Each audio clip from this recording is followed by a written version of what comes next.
प्रेम से बोलिए विष्णु भगवान की जय। श्रावण मास कृष्ण पक्ष की कामिका मतलब कामदा एकादशी का महात्मा। युधिष्ठिर ने पूछा, गोविंद वासुदेव आपको नमस्कार है। श्रावण के कृष्ण पक्ष में कौन सी एकादशी होती है उसका वर्णन कीजिए। भगवान श्री कृष्ण बोले, हे राजन सुनो, मैं तुम्हें एक पापनाशक उपाख्यान सुनाता हूँ, जिसे पूर्व काल में ब्रह्मा जी ने नारद जी के पूछने पर कहा था। नारद जी ने प्रश्न किया, भगवान कमलासन, मैं आपसे यह सुनना चाहता हूँ कि श्रावण के कृष्ण पक्ष में जो एकादशी होती है उसका नाम क्या है, उसके कौन से देवता हैं तथा उनसे कौन सा पुण्य होता है, प्रभु यह सब बताइए। ब्रह्मा जी ने कहा, नारद सुनो, मैं संपूर्ण लोगों के हित की इच्छा से तुम्हारे प्रश्न का उत्तर दे रहा हूँ। श्रावण मास में जो कृष्ण पक्ष की एकादशी होती है उसका नाम कामिका है। उसके स्मरण मात्र से वाजपेय यज्ञ का फल मिलता है। उस दिन श्रीधर, श्रीहरि, विष्णु, माधव और मधुसूदन आदि नामों से भगवान का पूजन करना चाहिए। भगवान श्री कृष्ण के पूजन से जो फल मिलता है वह गंगा, काशी, नैमिषारण्य तथा पुष्कर क्षेत्र में भी सुलभ नहीं है। सिंह राशि के बृहस्पति होने पर तथा व्यतिपात और दंड योग में गोदावरी स्नान से जिस फल की प्राप्ति होती है वही फल भगवान श्री कृष्ण के पूजन से भी मिलता है।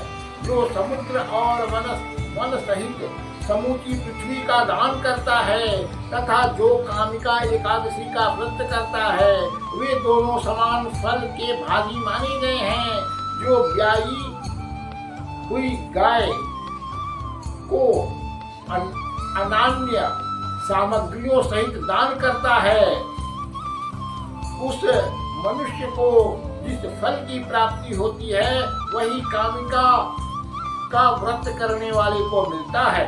जो नर श्रेष्ठ सावन मास में भगवान श्रीधर का पूजन करता है उसके द्वारा गंधर्वों और नागों सहित संपूर्ण देवताओं की पूजा हो जाती है। अतः पाप भीरू मनुष्यों को यथाशक्ति पूरा प्रयत्न करके कामिका के दिन श्री हरि का पूजन करना चाहिए।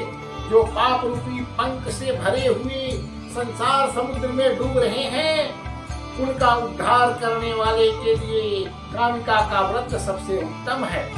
आध्यात्म विद्या परायण पुरुषों को जिस फल की प्राप्ति होती है उसके जो अधिक फल कामिका व्रत का सेवन करने वालों को मिलता है।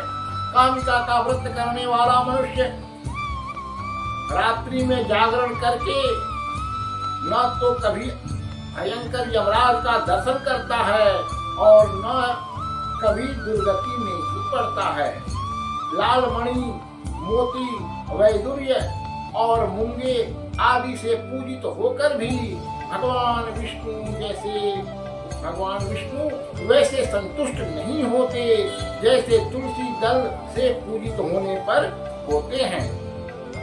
जिसने तुलसी की मंजरी से श्री केशव का पूजन कर लिया है उसके जन्म भर का पाप निश्चय ही नष्ट हो जाता है। जो दर्शन करने पर सारे पाप समुदाय का नाश कर देती है, स्पर्श करने पर शरीर को पवित्र बनाती है, प्रणाम करने पर रोगों का निवारण करती है, जल से सींचने पर यमराज को भी भय पहुंचाती है, आरोपित करने पर भगवान श्री कृष्ण के समीप ले जाती है और भगवान के चरणों में चढ़ाने पर मोक्ष रूपी फल प्रदान करती है। उस तुलसी देवी को नमस्कार है। या दृष्ट्वा निखिलांघ संघ शमानि स्पृष्ट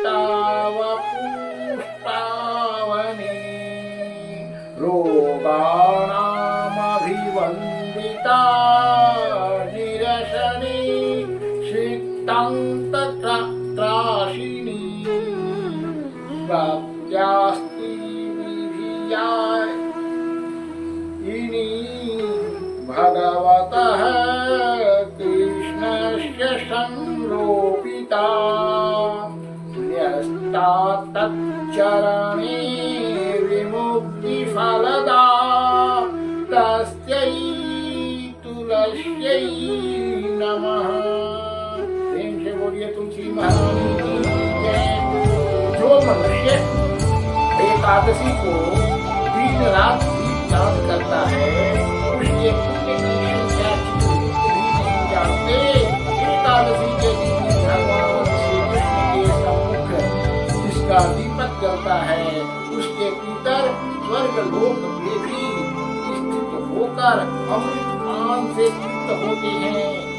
घी अथवा तेल तिल के तेल से भगवान के सामने दीपक जलाकर मनुष्य देह त्याग के पश्चात करोड़ों दीपकों से पूजित हो स्वर्गलोक में जाता है। भगवान श्री कृष्ण कहते हैं यह तुम्हारे सामने मैंने कामिका एकादशी की महिमा का वर्णन किया है। कामिका सब पातकों को हरने वाली है, अतः मानवों को इसका व्रत अवश्य करना चाहिए। यह स्वर्गलोक तथा महान फल प्रदान करने वाली है। जो मनुष्य श्रद्धा के साथ इसका अध्यात्म श्रवण करता है वह सब पापों से मुक्त हो श्री विष्णु लोक में जाता है। प्रेम से बोलिए विष्णु भगवान की जय। श्रीमन्नारायण नारायण नारायण भगवान नारायण नारायण नारायण श्रीमन्नारायण नारायण नारायण नारायण नारायण नारायण। प्रेम से बोलिए विष्णु भगवान की जय। लक्ष्मी मैया की जय।